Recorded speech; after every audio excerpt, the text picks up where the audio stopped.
Imagine a king. Not just any king, but the great king of Persia, the ruler of the largest empire the world had ever seen. His power was immense, his lands stretched across continents, and his wealth was the stuff of legend. But with such power comes great danger.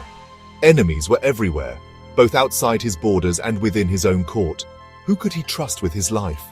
Who would stand as a living wall between him and a traitor's dagger or an assassin's arrow? The answer was a special group of men, a unit so legendary, so devoted, that they earned a name that whispered of eternity. They were the Immortals. Their loyalty was not just a duty, it was a sacred vow. To be an immortal was to dedicate your entire being to one purpose: the protection of the Achaemenid throne. They were hand-picked from the noblest families of Persia, Media, and Elam. From a young age, these men were trained not just to fight, but to live and breathe for their king. Their bond was absolute, a connection forged in the fires of unwavering discipline and shared purpose. They were the king's shadow, his constant guardians, present in the grand halls of Persepolis and on the dusty plains of battle. Their presence was a constant reassuring symbol of the throne's enduring strength. This elite force was more than just a bodyguard unit. They were the very heart of the Persian army, its most formidable and reliable core. Their official name in Persian was Amutaka, which translates to immortals, a name given to them by the Greek historian Herodotus. Why this name? Because their number was always fixed at exactly 10,000. If one of them fell in battle or succumbed to illness or old age, another warrior, equally skilled and equally devoted, was immediately chosen to take his place. To the outside world, it seemed as if they could not be killed. An endless, unbreakable line of perfect soldiers. This constant replenishment was a powerful psychological weapon. For their enemies, it created an aura of invincibility. How can you defeat an army that cannot be diminished? How can you break a line that instantly repairs itself? For the Persian people and the king they served, it was a source of immense pride and security. The Immortals were a physical manifestation of the empire's permanence and resilience. They were the promise that no matter the threat, the throne would endure. They were not just men, they were a symbol, a living monument to the eternal glory of Persia.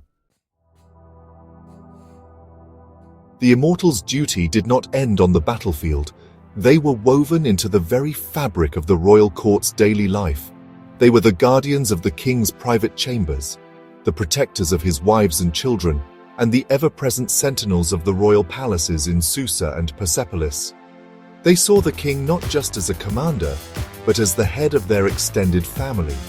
Their lives were intertwined with the royal families, and they were trusted with its most intimate secrets and its most vulnerable moments.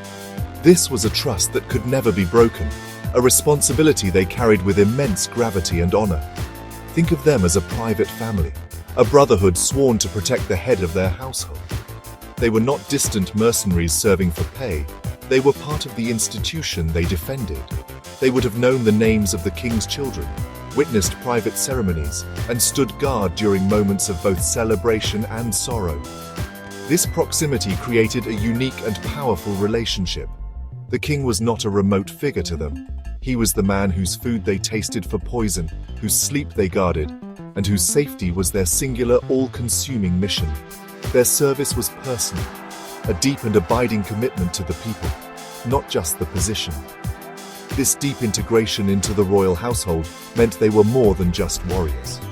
They were confidants, advisors, and the most tangible symbol of the king's authority within his own palace walls. Their presence was a constant reminder to all, from visiting dignitaries to ambitious courtiers, that the king was perpetually protected by the most elite force in the empire.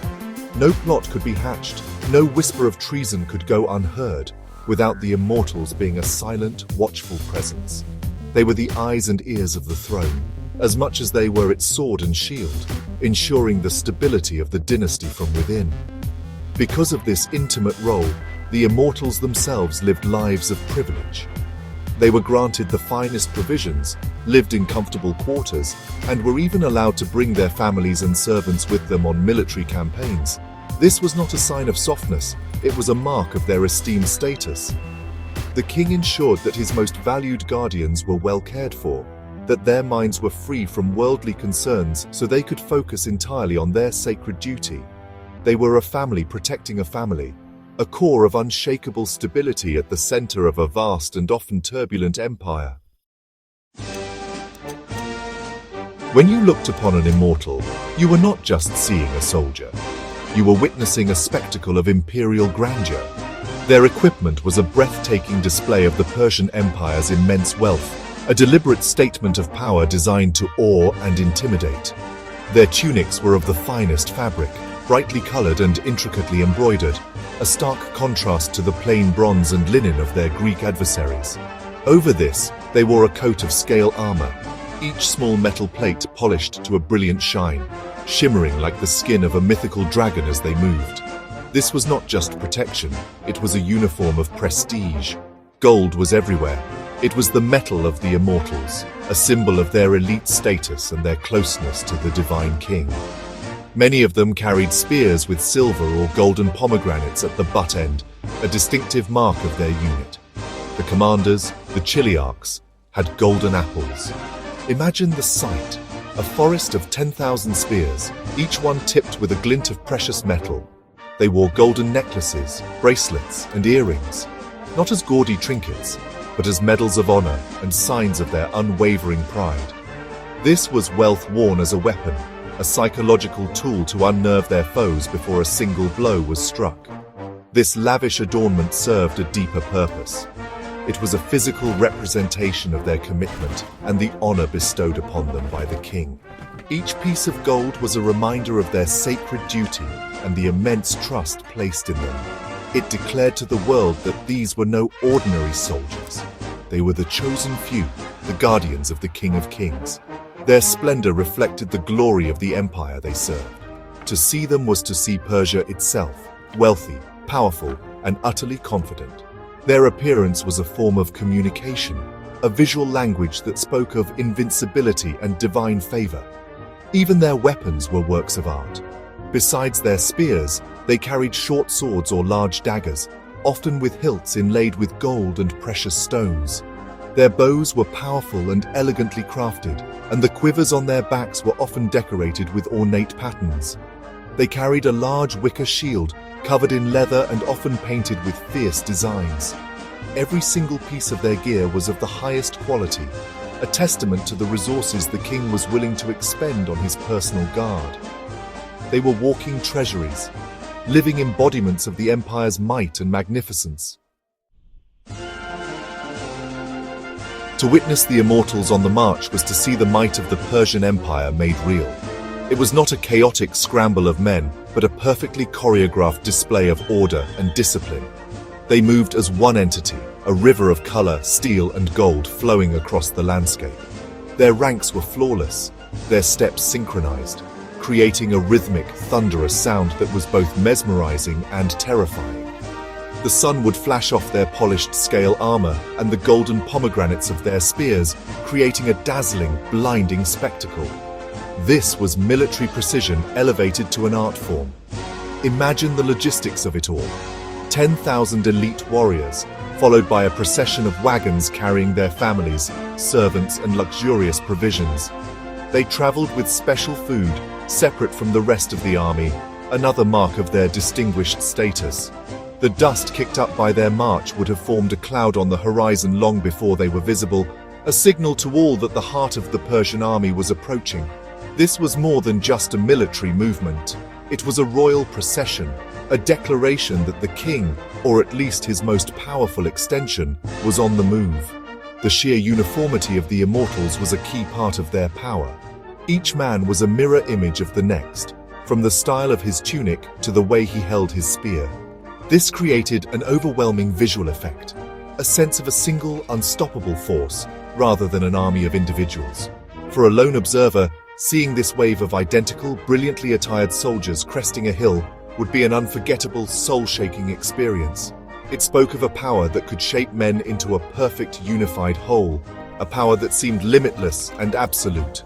The individual was sublimated to the whole, creating a terrifyingly cohesive fighting machine. This spectacle was a deliberate act of propaganda. The Persian kings knew the value of image and perception. The March of the Immortals was designed to project an aura of invincibility. It told allies that they were on the side of inevitable victory. It told enemies that resistance was futile. Before they even reached the battlefield, the Immortals had already begun the fight, waging a psychological war with their perfect discipline, their dazzling wealth, and their sheer, overwhelming presence. They were the Empire's ultimate statement of confidence, a promise of order and a threat of utter annihilation. Now, just for a moment, place yourself in the sandals of a Greek hoplite. You stand in a phalanx, your heavy bronze shield locked with your neighbors. You are a citizen soldier, maybe a farmer or a stonemason, defending your homeland. Across the field you see them. It's not the massive, undisciplined levy of Persian subjects that concerns you most. No, it's the block of 10,000. They move with a chilling, unnatural silence, their ranks perfectly aligned. The sun glints off 1,000 points of gold and polished iron. They are the Immortals, and their reputation has preceded them across the Aegean Sea. The first thing you notice is the color and the sound. Your world is one of bronze, wood, and the cries of men. Theirs is a symphony of vibrant tunics, the soft rustle of expensive fabrics mixed with the menacing jingle of scale mail and the rhythmic thud of 10,000 synchronized feet. They are a stark, beautiful, and honestly terrifying contrast to everything you know. They carry not just spears, but powerful bows. Before you can even get close enough to use your long spear, a storm of arrows arcs into the sky, so thick it darkens the sun.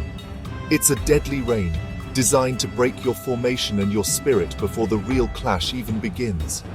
As they advance, you see the details, the intricate embroidery on their clothes, the golden gleam of their jewelry. These are not rugged warriors like you. They look like princes, like kings. This is unsettling. It feels as if you are fighting a richer, more powerful, almost divine force. Their faces are hidden behind cloths, making them seem anonymous and inhuman. They are a wave of faceless, implacable killers, a tide of pure imperial will. The fear that creeps into your heart is not just of death, but of being overwhelmed by something so grand, so organized, and so utterly alien. And then there is the legend. You have heard the stories. For everyone you strike down, another instantly takes his place. The line never breaks. The number never dwindles. It's a terrifying thought. You are fighting an enemy that cannot be defeated by attrition, an army that does not die. Even if you fight with all the courage of a free man, how can you hope to prevail against a force that is eternal? This psychological burden is as heavy as your bronze shield. Facing the Immortals was not just a battle of arms. It was a battle against despair itself.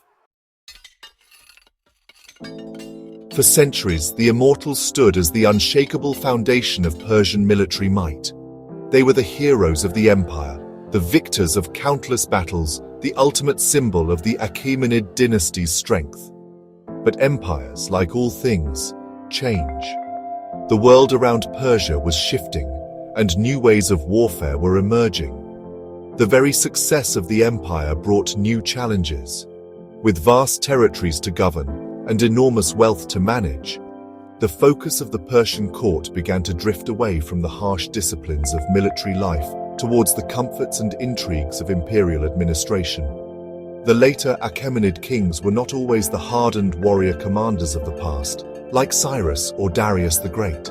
They were often born into immense luxury, surrounded by the trappings of absolute power. The rigorous selection and training that had made the Immortals so formidable began to erode. Positions of command, once earned through merit and battlefield prowess, were sometimes given as political favors.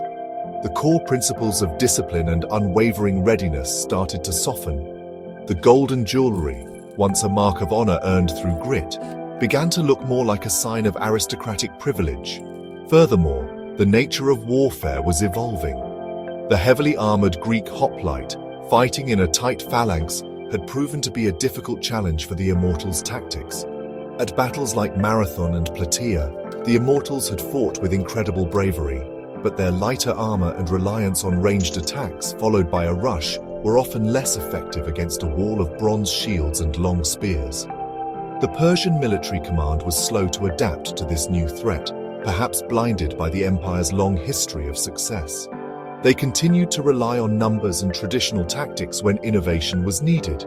The empire itself was experiencing internal strife. Rebellions in Egypt, intrigue in the court, and struggles for succession weakened the central authority of the great king. Resources that might have been used to maintain the absolute peak condition of the army were diverted to quell internal fires. The Immortals remained a powerful and prestigious unit, but the unshakable, monolithic empire they were created to protect was beginning to show cracks. The foundation was still there, but it was no longer as solid as it had once been. The stage was being set for a challenger who would exploit these weaknesses with ruthless efficiency. Then came the storm from the west. His name was Alexander. He was young, brilliant, and utterly relentless.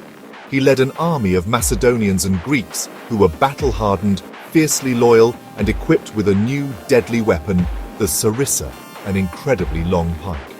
When Alexander the Great crossed into Asia Minor in 334 BCE, he was not just launching an invasion, he was challenging the very soul of the Persian Empire. And at the heart of that soul stood the Immortals, now commanded by King Darius III. They were about to face their greatest test. The first major clash came at the Battle of Issus. Here the Immortals were positioned in the center, right beside their king, as was their tradition. They fought with the ferocity and courage that their name demanded. They were a wall of resistance against the Macedonian advance, holding their ground with discipline and valor. Ancient sources describe how they clashed with Alexander's most elite troops in a bloody, desperate struggle around the chariot of Darius III. They were fulfilling their sacred duty, protecting their king with their very lives, and for a time they held the line against the best army in the world. But Alexander was a different kind of commander. He did not direct the battle from a safe distance. He led from the front, a whirlwind of violence at the head of his elite companion cavalry. At Issus, he saw a gap and charged directly at Darius III himself. The sight of Alexander and his horsemen breaking through the lines, aiming for the king, created panic. The Immortals fought desperately to protect him, but the Macedonian charge was unstoppable. Darius III, fearing capture, fled the battlefield. The moment the king fled, the heart went out of the Persian army. The Immortals, leaderless and with their primary objective gone, were forced to retreat. The story repeated itself at the final decisive Battle of Gaugamela. Once again, the Immortals were placed in the center, a proud and glittering line of defense for their king. Once again, they fought with incredible bravery. But Alexander's tactical genius was too much. He created a gap in the Persian line and once more led a devastating charge towards Darius. And once more, Darius fled. The Immortals, no matter how brave, could not win a battle when their king would not stand and fight. Their entire purpose was to protect him, and twice he had abandoned them on the field. Their spirit, if not their bodies, was broken. After the disaster at Gaugamela, the Persian Empire effectively collapsed. Darius III became a fugitive, hunted by the relentless Alexander. The great cities of Babylon, Susa, and Persepolis opened their gates to the Macedonian conqueror. What became of the Immortals? Their formal structure, tied so closely to the king and the Achaemenid court, dissolved with the empire they had sworn to protect. Some were likely killed in the final battles, fighting to the last. Others may have melted back into the general population, their purpose and their unit gone forever. A small loyal contingent of Immortals, along with other Persian nobles and Greek mercenaries, remained with Darius III as he fled eastward. They were the last remnants of his once mighty power, a bodyguard protecting a king with no kingdom. Their loyalty in this dark hour was a testament to the code they had lived by. They were his final shield, even in defeat. But their story would end in tragedy. Darius III was ultimately betrayed and murdered not by Alexander, but by one of his own satraps, Bessus. The last defenders of the throne had failed, not for lack of courage, but because the betrayal came from within. Alexander, upon finding the dying Darius, was said to have been moved. In a gesture of respect for the fallen king and the empire he had conquered, he gave Darius a royal burial.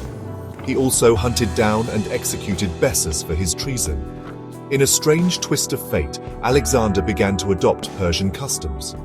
He wore Persian dress, married a Persian princess, and even incorporated Persian soldiers into his own army. He created a new elite unit of 30,000 young Persians, trained in the Macedonian style but dressed in Persian attire. Some have speculated that this new unit was Alexander's attempt to create his own version of the Immortals. The original Immortals of the Achaemenid Empire were gone. They vanished with the fall of Persepolis and the death of the last Achaemenid king. Their golden ornaments were likely looted, their perfect ranks scattered forever. They were a product of a specific time and a specific empire, and they could not survive its demise. The world had changed. The era of the great Persian kings and their magnificent, seemingly eternal bodyguards had come to a violent and definitive end. The living embodiment of Persian power was no more. The Persian Empire was conquered and the Immortals were disbanded, but their name did not die. The legend was too powerful to simply disappear. The idea of an elite 10,000-strong royal guard, a unit that could never be broken, was an inspiring one. Future rulers, long after Alexander, would look back at the glory of the Achaemenid Empire and seek to recreate its most famous symbols of power. The name Immortals would be resurrected, a ghost of past glory called upon to serve new masters. Centuries later, during the Sasanian Empire, the next great Persian dynasty, a new elite cavalry unit was formed. They were also known as the Immortals. While their tactics and equipment were different, relying on heavy cataphract cavalry, the name was a deliberate echo of the past. By calling their best troops the Immortals, the Sasanian kings were connecting themselves to the legacy of Cyrus and Darius. They were claiming to be the rightful heirs to that ancient Persian greatness.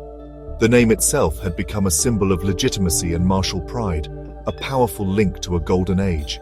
Even into the modern era, the name has retained its power. In the 20th century, the last Shah of Iran named his imperial guard the Javidan Guard, which translates to Immortals. This modern unit, with its modern training and equipment, once again carried that ancient, legendary name. It was a conscious effort to evoke the long, proud history of the Persian monarchy, stretching back thousands of years to the very bodyguards who protected Darius and Xerxes. The name had transcended history to become a timeless symbol of elite protection and national pride. Today, the story of the Immortals captivates us. They represent a fascinating blend of fierce martial skill, unwavering loyalty, and spectacular imperial wealth. They are a reminder of a time when armies were not just fighting forces, but also grand spectacles of power and art. Though their armor has turned to dust and their golden treasures are scattered in museums, their legend endures. The Immortals, in the end, achieved the promise of their name. They may have fallen in battle and faded with their empire, but their story, their idea, has truly become immortal.